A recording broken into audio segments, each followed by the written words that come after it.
Charities divided into half following the divorce terms. The copyright of Spare is owned by Prince Harry, not one of their shell companies registered in Delaware.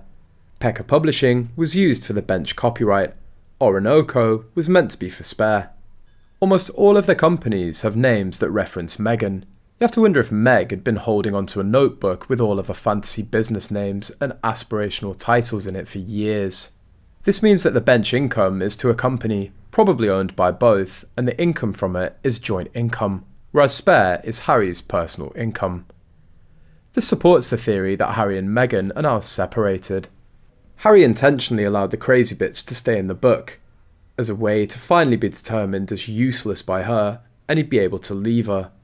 Since Harold took Nelson Mandela's quote out of context to attack the royal family by saying silence is betrayal, I guess one could aim this same quote in Harold's context towards his wife, who's not given any voice of support except the alleged Grammy-worthy voice rendition, narration, whatever.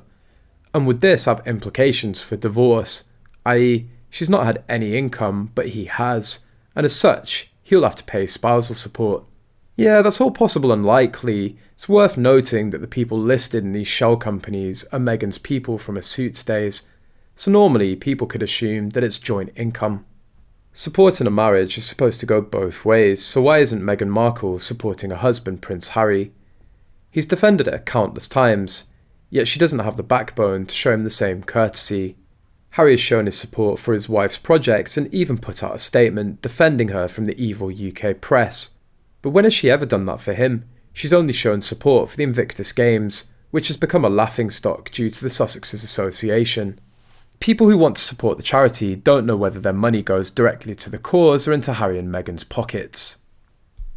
If Meghan wanted to speak out and support her husband against the bashing he's getting from the public regarding the contents of his book, she would have said something by now. Guess what? She hasn't. No surprises there. You'd think she'd be more grateful for him standing up for her and repaying the favour. However, she hasn't, and shows the type of person she is, shallow and inconsiderate.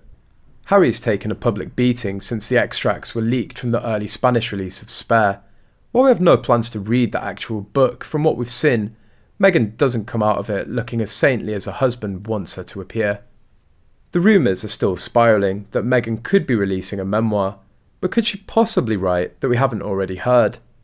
We can almost guarantee that the narrative will differ from the multiple versions of her truth already in the ether. She was a working royal for 72 days across 2 years, and spent most of that time pregnant with Archie. Then there were the constant holidays because apparently working 72 days was too difficult. It would also be unsurprising if Meghan decided to throw Harry under the bus, because he did it with her. She'll make all kinds of outrageous claims that will fall on deaf ears with a large majority of people,